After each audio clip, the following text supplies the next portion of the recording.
ko example yesterday.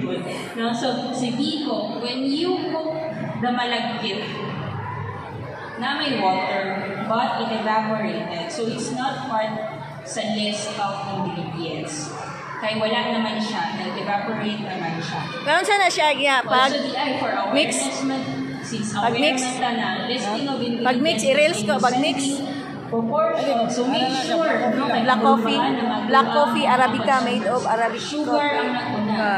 Coffee. No, so ang mga diabetics, hindi na sila mupalit ato kay wala sugar man kay ang number 1 ani sa ang list of ingredients, meaning most sa product is sugar. Samot na og salt, no? So, make sure na properly yun inyong ilista ang inyong coffee ingredients. And then for products with 2 or more components, such as pie, starch, or ganang mga na-filling, no? So, separate ang pag-declare or pag-list sa ingredients. For example, si buko pie with filling and pie crust. So, si filling si filling is listed separately from the pie crust. And then, common name or usual name of an added preservative shall be declared together with a separate description of its function. If its function is for coloring or a sweetener, no? So ibutang nato siya. Siya kay pag-critical, galing kaayo ang ato ang mga consumers, makulbaan sila, feeling nila kayo. Kasi na may siya tawag Arabica ang iyahang so they would fear purchasing your product.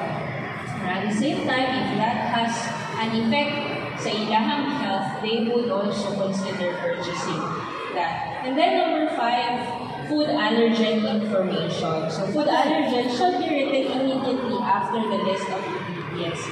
Magkasunod sila. Hindi pwede na naa siya sa back page, tapos nasa front ang list of ingredients, has to match or check yun kung sa allergen content sa product. So there are those who are hypersensitive to the following: cereal, crustaceans, products, eggs, products, fish and their products, peanuts, soybeans and their products, milk and their products. There are those who are lactose intolerant, then tree nuts and nut products, and sulfite. So si sulfite is used and is not banned in the Philippines, but in some other countries in Europe, hindi nila ginaalaw ang use of sulfite. So the maximum or the tolerable lang na sulfite for use sa food products is 10. So vegetable. The law, a lot of people. Law.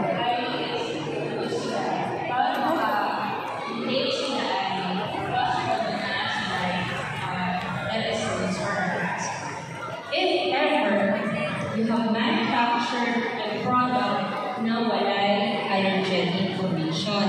So on the list, nakalist of ingredients, pwede nyo maibutang dito, allergen information, none. Pero, if at the same time, you also process products in the same area or the same, pwede mo ng same bahay na siya, same Bye-bye. Bye-bye, Afrisha.